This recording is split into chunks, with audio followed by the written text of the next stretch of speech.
seja muito bem-vindo, muito bem-vinda. Sou a doutora Audrey Azevedo e mais uma vez com vocês aqui pela Rede Vivac de televisão no Descomplicando a Saúde. E hoje eu trago aqui um amigo especial para falar de um profissional, uma área nova. Confesso para vocês que eu fui estudar quando me falaram que eu ia entrevistá-lo. Trago para vocês o doutor Daniel Rubio, médico fisiatra. Tudo bem, doutor? Tudo bem. Gratidão por ter aceito o convite de estar aqui com a gente. Obrigado pelo convite. A gratidão é minha por ter aceito. Se apresente para o nosso público e aí o senhor vai contar um pouco para a gente dessa área fisiatra, médico fisiatra, porque para mim eu achei extremamente interessante. Como neuropsicólogo, aí eu vi aqui, né, das doenças neurológicas, eu falei, amém, tudo que é neuro eu amo. Então, eu sou médico fisiatra, formado pelo Hospital das Clínicas, pela Faculdade de Medicina da USP. A fisiatria é uma especialidade nova, se a gente for contar, dizendo de todas as especialidades que existem dentro da medicina, ela é uma das mais recentes. Por quê? A gente tem um conceito geral que fala pra gente, todo mundo que fica doente quer se curar. Exato. Né? Mas com o desenvolvimento da tecnologia e da medicina, a expectativa hoje que a gente tem, até com doenças graves, por exemplo, como o câncer, infelizmente não é o de alcançar a cura, mas é de alcançar o equilíbrio. Sim. Né? Então, de alcançar um estado em que você fique bem, mas que você não consegue se curar daquela condição. A gente ainda não atingiu esse patamar para algumas doenças, ou para a maioria delas, né? Para dizer isso. Então, e junto com esse conceito, né, a medicina foi evoluindo, né, a saúde foi evoluindo, e a gente começou a conseguir deixar crônicas, ou deixar vivos, ou deixar sobreviventes de condições que a gente não deixava antes, né? Então a gente foi deixando um monte de gente, né, que está aí no mundo com uma dificuldade de mobilidade, de movimento, de fala, de uma porção de outras coisas, que está precisando participar do mundo, né? Tá. Junto com isso, né, eu estou falando lá, isso tudo aconteceu depois de dois grandes eventos que deixaram as pessoas com muitas pessoas incapacitadas ao mesmo tempo.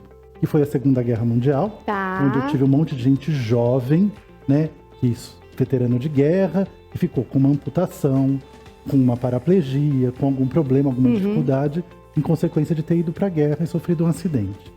E depois disso, o surto de poliomielite, onde uma porção de crianças ficaram paralisadas, né? Com isso se fez necessidade de não isolar essas pessoas, porque aumentou muito o número de pessoas que tinham deficiência física e que, infelizmente, se a gente for falar de 60 anos atrás, elas eram completamente à parte da sociedade, né? Junto com isso, a gente tem no mundo acontecendo o desenvolvimento dos movimentos de direitos das pessoas, né? E todo mundo tem direito a ser igual, a participar e tal. E esse conceito, como eu falei, de que tudo dá pra gente superar. Não dá pra curar, mas dá pra superar. Uma melhor qualidade de vida, exatamente, né, doutor? Pelo menos ali naquele tempo que nos resta, digamos assim. Dentro do que é possível, né? Então, paralelo a isso, houveram algumas descobertas na saúde que estão relacionadas com descobrir que o exercício é remédio. Antigamente, isso é uma coisa muito natural pra gente hoje em dia. Exercício físico mesmo. A gente antigamente não tinha essa noção de que por você melhora a mobilidade de uma mão ou de um joelho, ou quando você mexe, faz fisioterapia. Não existia esse conceito de exercício como tratamento. Isso também, então, você está percebendo, então, várias coisas que acontecem ao mesmo tempo no mundo. Com isso, eclodiu uma nova necessidade na medicina, que é isso, de ter profissionais de saúde voltada para a recuperação física. E, lógico, isso se casa muito com as doenças neurológicas. Né? E aí, nisso surge, inicialmente, a medicina física e reabilitação dentro da especialidade médica, e a partir disso, meio que junto, ou meio que paralelamente, uma porção de outras profissionais de saúde, como a fisioterapia, a terapia ocupacional, a enfermagem especializada em reabilitação, a psicologia, a neuropsicologia, né? Todas as coisas foram se desenvolvendo a partir disso.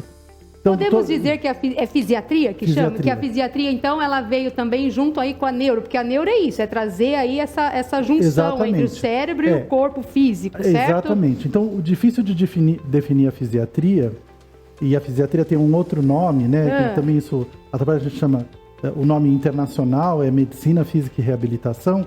Ele é difícil a gente definir, porque quando você fala assim, o cardiologista. O cardiologista trata do coração. Isso. Né? O neurologista trata do cérebro, dos nervos. E a gente não tem um órgão que a gente é dono, entendeu?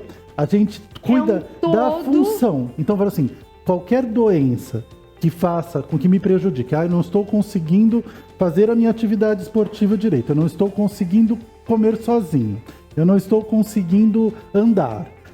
Isso pode ser alvo do tratamento do fisiatra. Né? Então pode ser uma condição neurológica, né, que é um dos ramos de atuação da fisiatria, mas pode ser, por exemplo, uma dor crônica, né? Então pode ser uma deficiência transitória, né? Por exemplo, tive uma fratura e fiquei imobilizado. Então ela é muito focada na recuperação, né? E trabalha em paralelo com outros profissionais, né? Também pode atuar sozinha, mas paralelamente, por exemplo, eventualmente o neurologista, o ortopedista, o reumatologista. Então, por exemplo, eu tive um acidente e tive uma fratura exposta, enfim. E aí, como foi indicado lá pelo médico X para ir fazer uma fisioterapia, por exemplo. Chega lá, o paciente não está respondendo à fisioterapia, porque a gente sabe que existe, e o paciente não responde à fisioterapia. E talvez, me corrija se eu estiver errado, talvez antes da fisiatria, vamos falar assim, né? Então tudo bem, não está respondendo. Aí vem o fisiatra, então ele percebe que ali aquela parte motora não está respondendo porque tem a ver com a funcionalidade dele, com o cérebro. Então ele vai mexer ali, vai entender o porquê que o cérebro não está mandando o comando, é mais ou menos... Aí ele escolhe o profissional. A gente vai ver por que ele não está conseguindo ganhar aquela função, por exemplo. Ou não está respondendo. Esse paciente tinha que estar voltando a andar.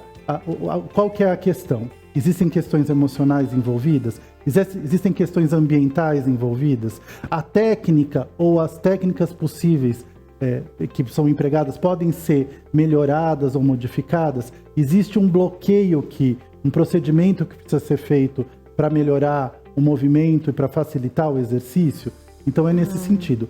O foco é na questão, digamos, da função, de conseguir fazer a atividade. Aí, se ele vai indicar um outro fisioterapeuta, uma outra terapia, digamos assim, um outro profissional, se é um psicólogo por conta do emocional, aí tudo bem, mas a função do fisiatra é identificar o porquê do não funcionamento ali. Exatamente. E aí tem as intervenções específicas da parte médica, né, que são as medicamentosas, realizar procedimento, e as outras que são em parceria com os outros profissionais, que é isso, né? A técnica de fisioterapia, de terapia ocupacional, de psicologia, de fono, que seja, a depender da questão que está sendo envolvida. Quando você tem, por exemplo, um paciente que sofreu um AVC, né, e que teve uma série de sequelas, ele tem uma série de demandas que precisam ser feitas, desde coisas simples como o intestino que parou de funcionar direito e pode interferir em várias coisas, até a questão de se comunicar, de conseguir se vestir sozinho, até a questão de estar deprimido. Então, a gente acaba tendo uma visão global e compartilhando em pacientes complexos com a equipe de saúde e meio que dando um direcionamento dessa visão mais holística do paciente com uma doença complexa. Doutor, não é muito divulgado. Então, por causa disso, a gente tem a fisiatria aqui no Brasil tem mais ou menos desde os anos 50, mas a gente tinha pouquíssimos centros formadores. Eu sou formado há mais ou menos 20 e poucos anos. Um dos primeiros, então. Não, dos primeiros. E na minha época a gente tinha ainda muito pouco fisiatra, muito centro de formação, muito poucos centros de formação. Aqui em São Paulo, especificamente, o governo fez uma expansão muito grande da área de atendimento de reabilitação, né? E junto com isso, que é a rede de reabilitação Luci Montoro. E a rede de reabilitação Luci Montoro foi também feita com que as unidades, né, do Estado fossem construídas juntos a centros de formação para ter residência médica. Então a gente abriu um monte de centro de formação de fisiatra. Tá. Então, por exemplo, na Universidade de São Paulo, que é o lugar que eu faço referência, quando eu me formei tinham 4 vagas, agora são 10. E a gente abriu vaga em Rio Preto, em Marília, em São José dos Campos. Fantástico. Então, hoje eu tenho... Porque antigamente era assim, o paciente passava com o fisiatra e falava assim, já passou com o fisiatra? Já, eu perguntava, quem é? Porque eu conhecia. Porque aí conhecia, lógico. Hoje eu já, graças a Deus, não conheço todos. E a gente já tem representantes, lógico, nos outros estados que não são mais centrais do Sudeste, excetuando algum outro estado do Nordeste que tem formação. No Norte, por exemplo, a gente tem muito pouco profissional ainda. Sim. Mas é um profissional que, dentro de lugares específicos de reabilitação, nos centros de reabilitação, nas clínicas de neurologia, você não pode dizer que você está fazendo um tratamento completo se você não tem um fisiatra dentro da equipe. Entendi. Agora que a gente está tendo mais profissionais, dá até para pedir para contratar. Entendi. Não, entendi. E assim, eu acho interessantíssimo isso, porque não é muito divulgado. Eu leio muita coisa sobre saúde, mas realmente não é muito divulgado. E é uma especialidade como outras dentro da medicina. Então você cursa normalmente a medicina e depois se especializa. Atualmente, assim, eu quando fiz a residência, ela era uma especialidade da clínica médica. Então eu fiz os 6 anos de faculdade, fiz 2 anos de clínica geral, e aí prestei a especialidade de fisiatria e fiz mais 2 anos. Então foram 4 anos no total de residência. Hoje ela é uma área de acesso direto, você já presta fisiatria. O primeiro ano é um ano geral, né? Porque como fisiatra trata de adulto, criança e idoso. Então eu tenho uma coisa geral de formação de clínica, de pediatria, de neurologia, etc. E depois tem os 2 anos específicos, então são 3 anos no total. A gente pode fazer alguma relação da fisiatria com a neurociência? Sim. Então, são áreas paralelas, né? A diferença é que existem algumas coisas que estão mais relacionadas com o diagnóstico, né? Do que especificamente com o tratamento de reabilitação. Então, para dar um exemplo bem claro, por exemplo, em geral, uma pessoa que tem um mal epilético, tem epilepsia, vai fazer tratamento com neuro. Se ele não tem nenhuma consequência de função, né, não está mexendo alguma coisa direito, tem algum déficit cognitivo, né, de compreensão por causa ele não vai precisar, não vai ter demanda da fisiatria. Entendi. Né? Então, porque vai ser especificamente Agora, toda vez que você tem uma consequência motora, aí é que a gente entra para poder juntar essa interação. Então vem o neuro, vem o fisiatra, então é a parte motora com a parte ali neuro para entender esse todo. Exatamente. Fantástico. E a gente pode trazer, então tem também tipo os bebezinhos, né? Porque tem muitos bebezinhos ali que nascem e tem já uma certa dificuldade. Sim. Então, e aí entra também o fisiatra assim, para entender o porquê daquela funçãozinha. Exatamente. Então, quando você está fazendo tratamento de crianças, é um pouco diferente, porque você está fazendo a criança está adquirindo, né, coisas. Então, o foco é um pouco diferente. Então, você não vai olhar só, por exemplo, um adulto, né, que, por exemplo, sofreu um acidente, ficou paraplégico, perdeu a capacidade de fazer alguma coisa, e como que eu vou fazer ele retornar às funções dele. Mas a criança, um bebezinho que nasceu, teve um problema congênito, ele já nasceu com aquela condição. Então, como que eu vou fazer para o aprendizado ou a evolução dessa criança acontecer? Então, qual que é a técnica, o que ele está precisando? Então, também a gente acompanha. E também trabalha também com questões preventivas, né? Então, toda vez que você tem uma condição neurológica qualquer, ou em criança, em adulto, você pode ter complicações secundárias. Por exemplo, algumas vezes, quando você tem uma lesão no cérebro ou na medula, você fica com aumento da tensão muscular. Então, a gente já viu algum paciente, né, que teve AVC e que fica com aquela postura do braço e tal. Isso tudo deve ser prevenível, porque se eu não trato isso especificamente, além dos exercícios, né, com colocação de uma prótese, de uma órtese, né, de posicionamento, eu posso levar a que ele fique com aquele membro numa deformidade fixa, né? Então, tudo isso a gente vai acompanhando. Então nós podemos falar, não sei, o senhor vai poder me ajudar nisso, que muitas das pessoas que tiveram no passado algum diagnóstico, tipo, olha, é isso e não anda mais, não mexe mais o membro, enfim, alguma coisa assim, aqui é um talvez, gente, né?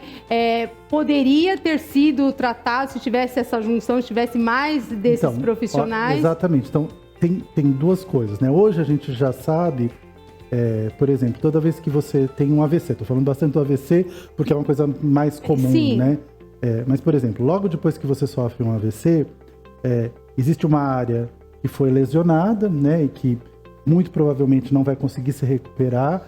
E existe uma área em volta daquela área que está lesionada que está meio dormente, né? E que tem capacidade de retornar. Se eu estimular aquilo adequadamente, eu até consigo recuperar aquela área que está parada no momento a voltar a funcionar e até fazer com que ela faça novas conexões para substituir algumas das funções que foram perdidas. Entendi. E isso tem uma ação direta com o tempo. Tanto é que uma das regras gerais hoje do tratamento de AVC assim que você faz o diagnóstico, ser atendido o mais rápido possível e começar a reabilitação o mais cedo possível. Porque a gente sabe que a chance de recuperação, por exemplo, é muito maior quando você faz isso precocemente da maneira adequada. E aí vão ter duas questões, por exemplo. Aqui no Brasil, infelizmente, às vezes a gente não tem acesso no tempo correto ou no tempo ideal de começar a reabilitação do paciente por várias questões, né?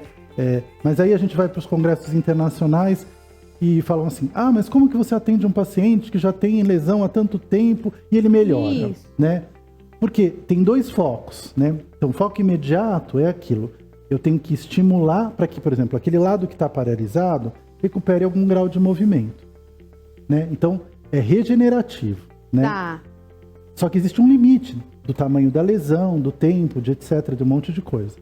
Se aquele lado, por exemplo, eu tenho uma mão que era a minha mão... aquele que nem quando a gente fala isso, atrofiou, alguma coisa. Entendi. Então, eu tenho uma mão que não mexe mais, né? E, infelizmente, a gente ainda não tem recurso para recuperar aquilo. O que eu vou fazer? Vou aprender a escrever com a outra mão. Vou aprender a usar adaptações em que eu não precise usar as duas mãos. Se eu tenho algum movimento dessa mão, vou usar essa mão de apoio. Então, eu vou encontrar recursos que aí não são de recuperação, mas são de adaptação para fazer com que aquela pessoa não fique trancada em casa sem fazer nada. Que ela consiga andar. Vai precisar ser de forma adaptada, para ela fazer isso com segurança, mas vai ser uma participação. O mais próximo do comum que puder. Exatamente. Então, a ideia, né? Então, tudo isso que envolve, né? A questão de aceitação de uma condição que, infelizmente, a gente não consegue modificar, está dentro desse escopo do tratamento. Tratamento. Né? Doutor, falando nessa questão da maneira como o doutor falou, dentro da aceitação. Então, a gente pode falar também que a fisiatria tem muito da psicologia, né? Entende muito que a função da neuropsicologia, talvez, né?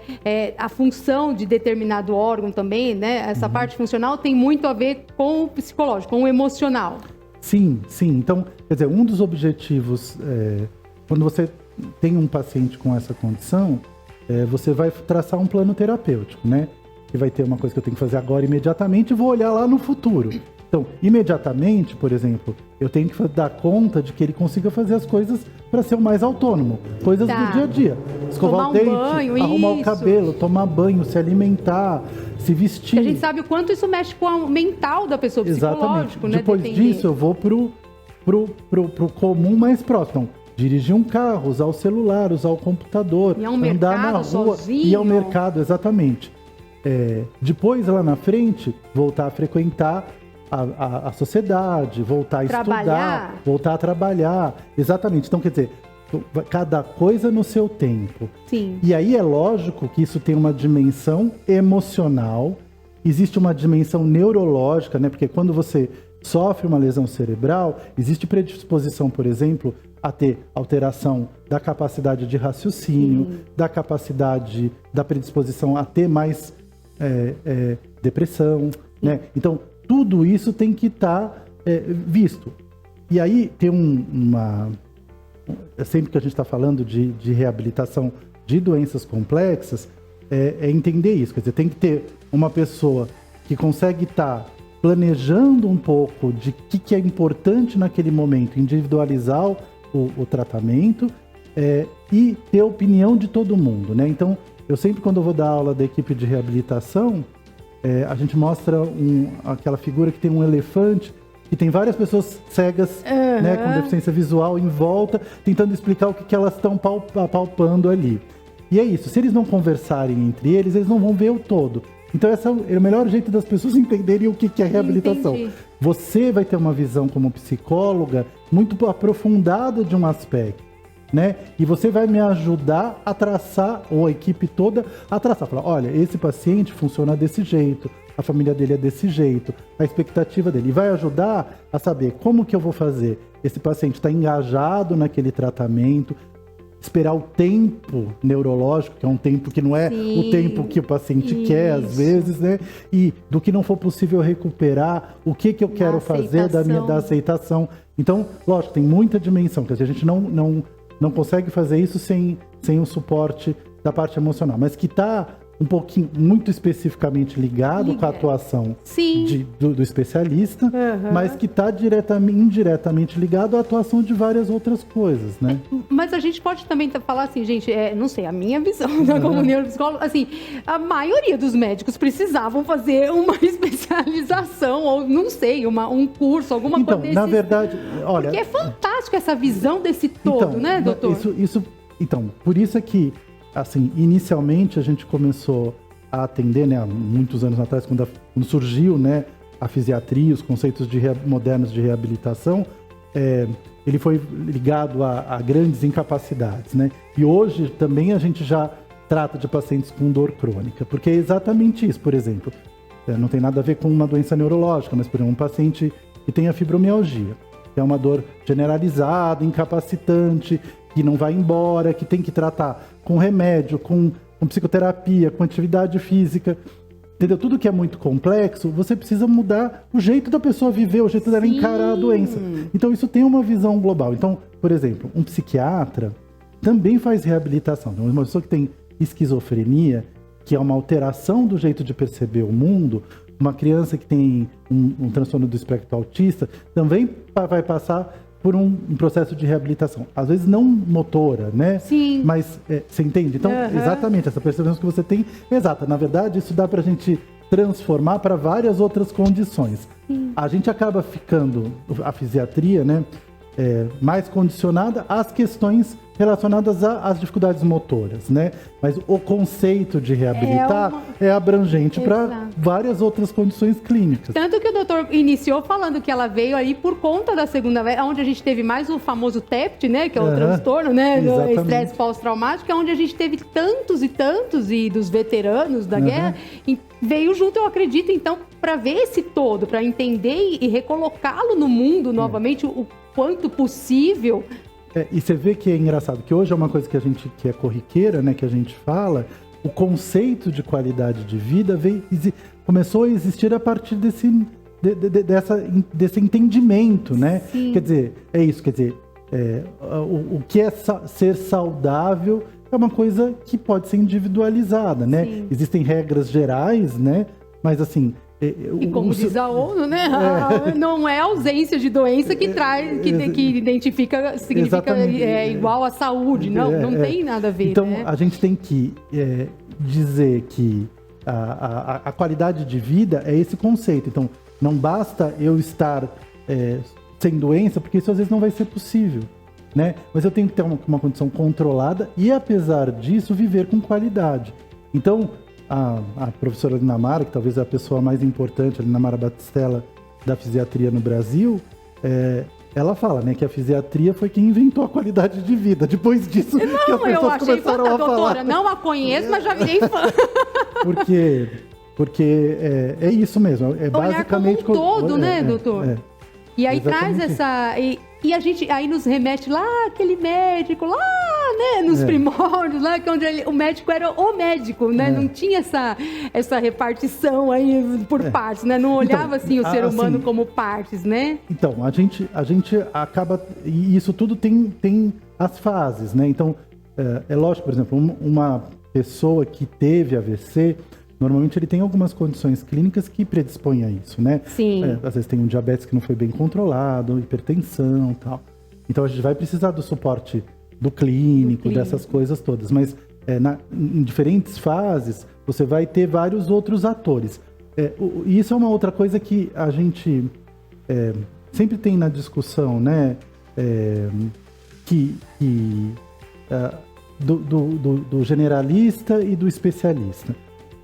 Então, acho que no geral, a gente tem que ter um médico nosso lá que faça a tal da promoção de saúde, né? Tá. Que ajude a prevenir as coisas que são preveníveis, a tratar das coisas gerais. E quando você tem uma coisa específica, por exemplo, uma condição que te traga uma limitação motora, você vai precisar de um especialista, e quem é o especialista nisso é a fisiatria, né? Agora, e aí, por exemplo, quando vão falar agora, né, com essa coisa de abrir muita escola médica, quantos médicos a gente precisa por mil habitantes, né? É uma conta difícil de fazer, porque quantos especialistas uma pessoa precisa, né? Acho que é ruim quando você segmenta muito e, por exemplo, você fatia o paciente e ninguém se conversa. É muito ruim, né?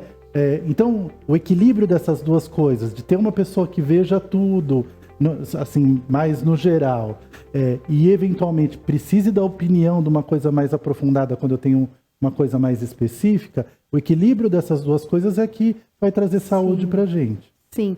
Doutor, mas aí também a gente entra, né? Antes eu vou te fazer uma pergunta.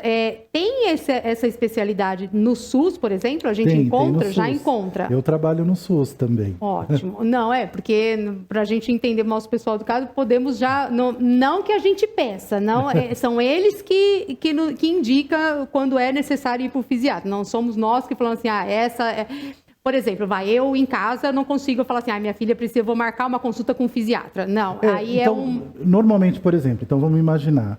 Hoje já existe esse conceito para algumas doenças. Então, por exemplo, se uma pessoa sofre um acidente que fratura a coluna e perde parcialmente ou totalmente o controle dos movimentos da perna, é difícil que ele não seja encaminhado para um centro de reabilitação. E normalmente, aqui em São Paulo, você tem fisiatra em grande parte da rede, né? Então, se ouve falar nisso. Nos grandes hospitais de São Paulo, né, de referência, né, você vai falar do Sírio, do Einstein, você tem fisiatras dentro da equipe. Tá. Então, por exemplo, uma pessoa que sofre AVC é uma coisa que muda muito a vida e demora para recuperar. Então, hoje já tem um conceito de que tem que passar, antes de ir para casa correndo ou ir para o home care correndo, né, tem uma transição que é um treinamento, que é aquele início de reabilitação que é feito em lugares de transição. São clínicas que não são hospitais, são mais simples que hospitais, mas não são ainda o home care, e que transicionam. E quem faz o meio de campo disso é o fisiatra. Então, a gente já está tendo isso, principalmente aqui na cidade de São Paulo, acesso na rede de plano de saúde, né? Então, já é um conceito que existe, né? Amém. Doutor, não é uma... Como que eu vou falar? Porque hoje a gente entende, por exemplo, um profissional da saúde, pega um psicólogo, um neuropsicólogo, ele, por exemplo, pode fazer uma pós-graduação, pode fazer um doutorado em fisioterapia, por exemplo, né? Não é uma área que, por exemplo, se eu quiser, não que eu queira atuar como fisiatra, porque eu entendo, sim, que é um médico fisiatra. Então, se eu não fiz medicina, eu não posso exercer como médico. Mas, assim, tem alguma coisa que o profissional da saúde, por exemplo, possa fazer para entender também na parte da fisiatria? Tem alguma especialização? Tem algum curso? Ou é só médico mesmo? Então, a gente... é uma especialidade como todas as outras especialidades médicas. Né? Tá. Endócrino, assim... Então, tem dois caminhos para você. Então, tem que fazer o curso de medicina e fazer ou uma especialização reconhecida ou uma residência médica, né? Agora... Existe foco de, por exemplo, atividades que são mais generalistas e que podem se especializar em reabilitação motora, né? Então, em algumas, por exemplo, na fisioterapia, existe a especialização em reabilitação neurofuncional, que cuida de doenças neurológicas. Sim. Na psico, a neuropsicologia. Na enfermagem, existe uma especialidade de reabilitação. De reabilitação. Na educação física, existe atividade física adaptada. E assim, todos esses profissionais, ou uma parte grande desses centros de formação, estão dentro de lugares que têm trabalho multiprofissional, né? E aí a pessoa pode ter contato. E eu falo, e até como é uma coisa pouco conhecida, às vezes o fisioterapeuta nunca teve oportunidade de trabalhar com o fisiatra. Sim. E aí fica até, né, existe essa coisa de falar, meu Deus, é um médico que está invadindo a minha área. Mas o que o médico faz, o que o fisioterapeuta faz, são coisas completamente diferentes, não tem nenhum conflito. Sim. Na verdade, existe muita coisa em comum quando tem os dois atendendo juntos. Isso não impede de uma pessoa procurar diretamente ou o fisiatra ou o fisioterapeuta para algumas condições específicas. E todo mundo que teve oportunidade de trabalhar junto, prefere trabalhar junto. Então, acaba tendo preconceito se você não sabe o que é mesmo. Eu ia falar isso. Eu acho que é a mente do ser humano que ainda está... Porque existe isso. Nossa, mas o médico não fala com o psicólogo é inimigo do psiquiatra, que o psiquiatra... Gente, é tão mais fácil porque... humanamente, não sei se o doutor vai concordar comigo, mas humanamente falando, eu acho que é impossível você ser tudo. Você ser médico, você ser fisiatra, você ser psicólogo, você ser tudo, não dá, gente. Você precisa seguir um caminho e falar, não, eu vou escolher esse nicho aqui para fazer bem feito aquilo. Uhum. Então, só que qual é o problema da gente ter um pouco de humildade, mas a gente vê que falta um pouco, né, em muitos médicos, em muitos outros profissionais, de falar assim, gente, eu só posso ir até aqui. Uhum. Qual o problema de eu não entender essa parte e o outro ir até ali e não entender a minha e juntos entender? Porque o ser humano, eu acho que tá para nascer, quem é que vai entender num e assim, olha, a minha vida é conversar com os outros profissionais de saúde. Então, tem uma parte que é a consulta imediata à minha avaliação, e a segunda é fazer esse networking ou ver... Então, por exemplo, vamos falar de uma coisa muito simples. Quando você tem uma paraplegia por lesão da medula ou tem um AVC, você pode cursar com aumento da tensão muscular, que eu até tinha falado. Então, por exemplo, a mão pode ficar fechada, o braço pode ficar fechado, e aí eu tenho dificuldade de me vestir, de ganhar alguma função com essa mão. Um dos tratamentos para isso é aplicar Botox, né, ou toxina botulínica, que é o nome geral, né, do Botox é o nome comercial de uma das marcas, para conseguir relaxar esse músculo e conseguir colocar um aparelho, fazer um exercício. E isso é feito por um médico, muitos médicos fisiatras fazem isso. Mas quando eu estou, por exemplo, no consultório, é uma fotografia, né? Eu vi aquele paciente, ficou lá meia hora, 1 hora comigo. Quem vê e faz exercício no braço desse paciente 2, 3 vezes por semana? É o físio. Então, eu tenho a prática de conversar com quem está atendendo, né? De deixar o meu contato, me deixa recado. Agora a gente tem um monte de coisa que facilita o contato com a gente, né? Deixar recado no WhatsApp, né? Mas assim, grande parte disso é escrever, né? Ah, você está passando com fulano, eu não entendi o que ele está pensando a seu respeito. Como que vai ser a programação? Por exemplo, eu tenho um paciente que teve um tumor cerebral e ele ficou com alguma sequela. Como que é esse tumor? Ele vai crescer, vai fazer radioterapia, vai fazer quimioterapia? Tudo isso influencia muito na minha atividade. Você entende que eu não consigo fazer a minha programação de reabilitação se eu não falar diretamente. E é isso que você falou. A gente, às vezes, se priva de conversar com as pessoas. Então, eu eu aproveito de ser aquela pessoa que fica perguntando mesmo. Sim. Então, eu mando cartinha para todo mundo, deixo meu telefone com todo mundo. Eu tenho um trabalho pós-consulta, né, grande de começar isso. Quer dizer, do ponto de vista objetivo, né, eu não consigo fazer uma avaliação neuropsicológica dos déficits que aquele paciente tem. Eu vou precisar ter um profissional especialista nisso para me dar uma devolutiva. Eu posso, por exemplo, o paciente tem um super déficit de atenção. Ele não consegue aprender os exercícios porque ele não consegue se concentrar. Existem medicações e terapias que podem ajudar isso. E os dois juntos funcionam muito melhor do que eles sozinhos. Exato. Então, é isso, o junto, né? E é junto mesmo, é conversando, é discutindo, tá aberto para ouvir.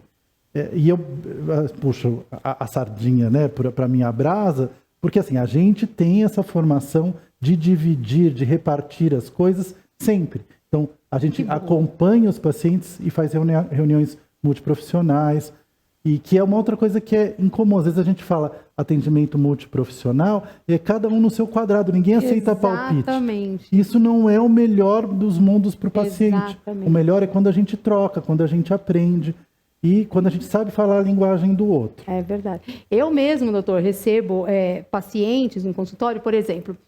Já aconteceu de a pessoa, por exemplo, chegar, gente, totalmente normal, o corpo, mas assim, viu o pai ser assassinado na sua frente.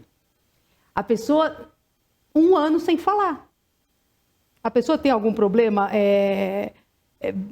físico ali, já não tem as cordas? Tem, tá tudo normal, mas é aquele trauma. Então é assim, eu sozinha posso resolver?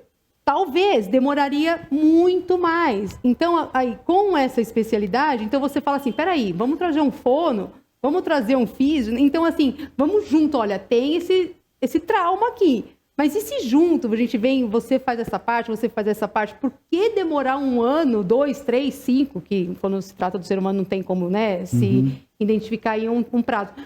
Por que não assim também como eu vejo pacientes também chegarem e falar assim, doutora, passou não sei quantos anos, quanto tempo e não mexe. E aí vai ao médico, o médico fala que não tem nada, que é frescura.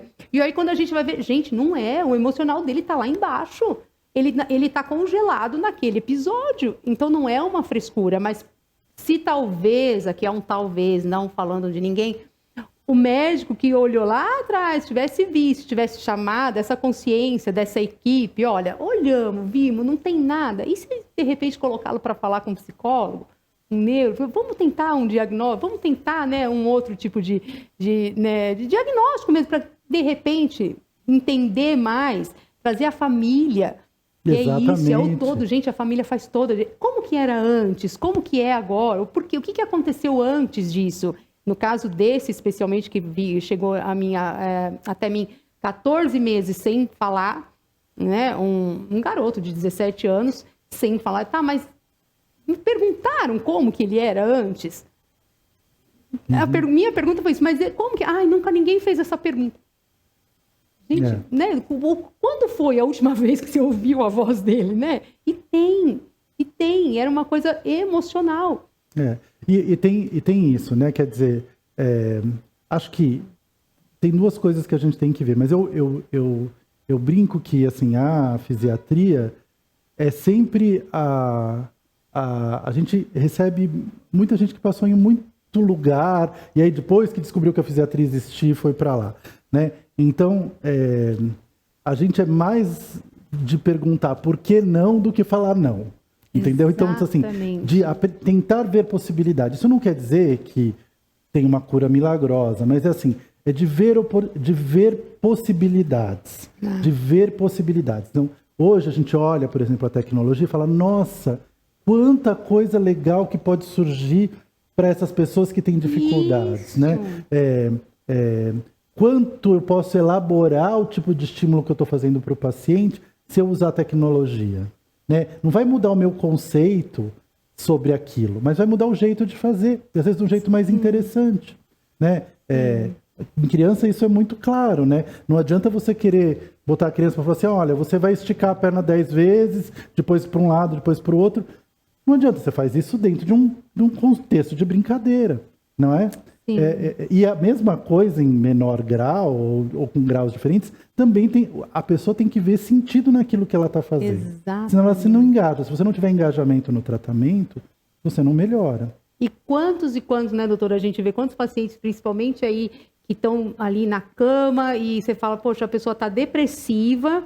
Então, assim, o quão a gente trazer essa visão dessa melhora, dessa possibilidade de uma vida normal, o mais próximo do normal possível, dentro daquela condição do paciente. E às vezes, olha, você me falando isso, eu lembro de uma coisa assim muito agora menos, mas eu fazia muita visita domiciliar, né? E às vezes é isso, assim, às vezes o paciente está numa condição muito grave, né, muito delicada, e tá aquilo, né, fica numa cama hospitalar, num quarto esquisito, né, e assim, sem estímulo nenhum. Esperando a morte, né? Exatamente.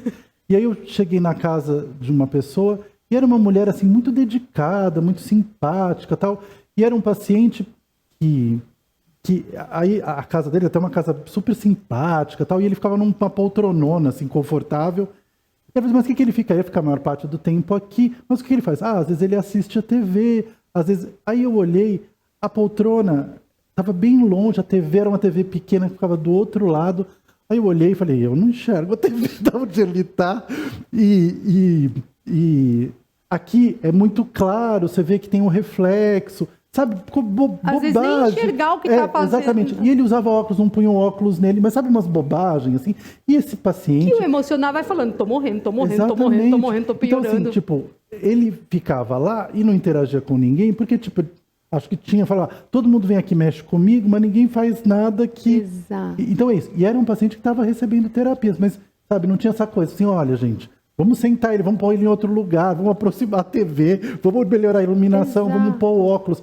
Entendeu? Parece uma bobagem. Mas não, existe muito ainda por aí, principalmente nesses pacientes acamados que a gente fala.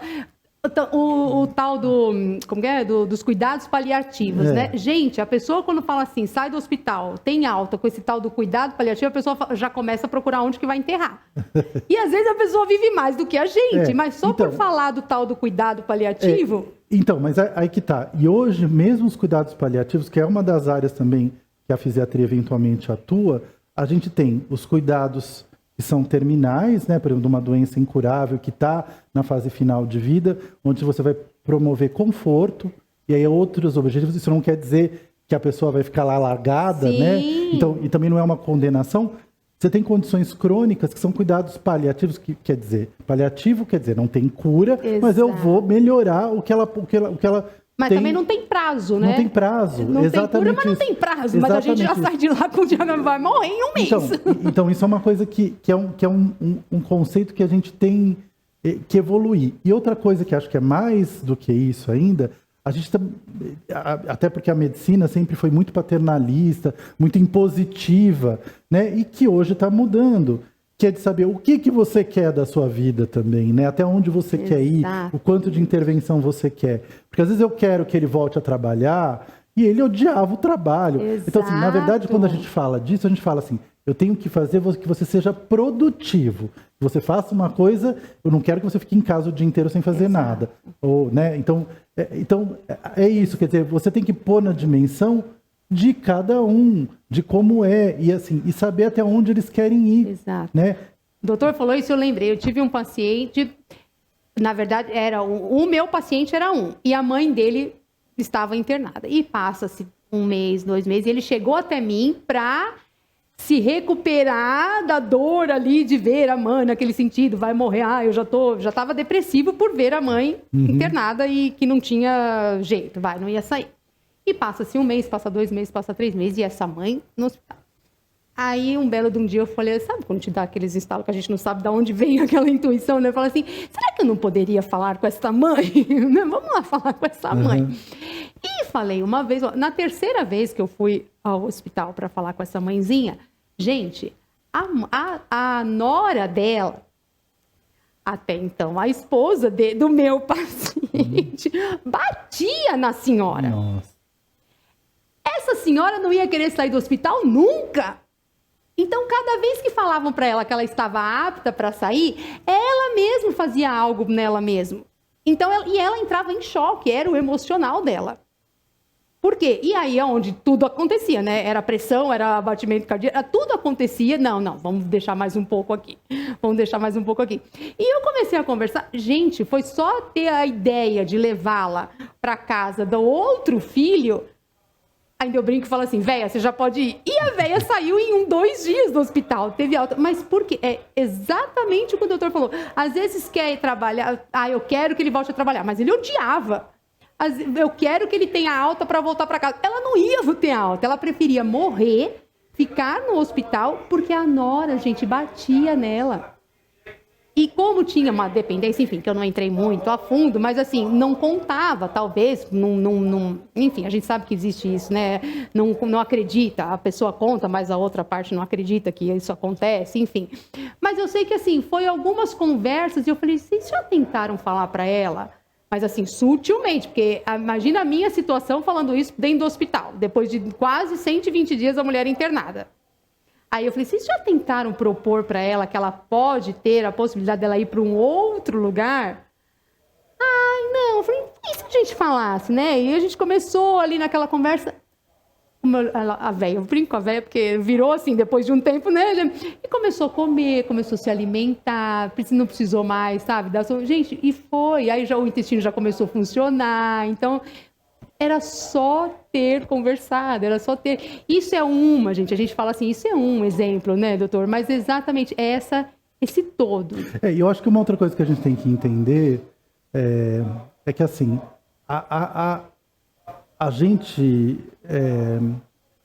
tem uma história engraçada, assim, quando eu estava estudando ainda na faculdade, bem no comecinho, né, aí a minha mãe me ligou e falou assim, onde você tá? Eu falei, eu tô no hospital. Aí ela ficou desesperada, né? Porque assim, pra gente estar no hospital é normal, quer dizer, é o lugar que eu trabalho, quer dizer, ela ainda não tinha acostumado com essa história de ter filho médico e tal.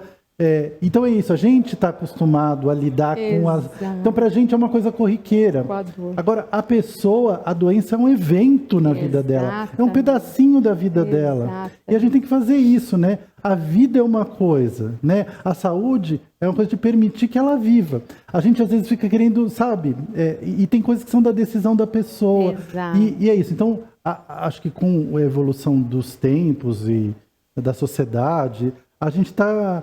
É isso, quer dizer, a gente tem que compartilhar decisões, tentando evoluir e compartilhar decisões. Sim. Né? Assim, dentro de uma ótica realista. Dentro do possível. A gente sabe que tem pessoas que são internadas e ficam impossibilitadas de tomar decisões mais sérias, a gente entende isso, mas também a gente ter essa noção de que, poxa, não é só... Quantos filhos, né, doutor, que hoje pega um paizinho, uma mãezinha aí e já fala assim, não, você não tem mais, você vai morar aqui, você vai vender sua casa, você vai, porque eu vou te dar um apartamento, você vai... Gente, tira a pessoa nasceu, morou lá 50 anos naquele bairro, conhece todo mundo a conhece, ela não tem medo de ir na padaria, ela não tem medo de ir no mercado, porque ela conhece todo mundo. Aí o filho casa e resolve morar não sei aonde, pega a veinha lá e coloca lá no apartamento.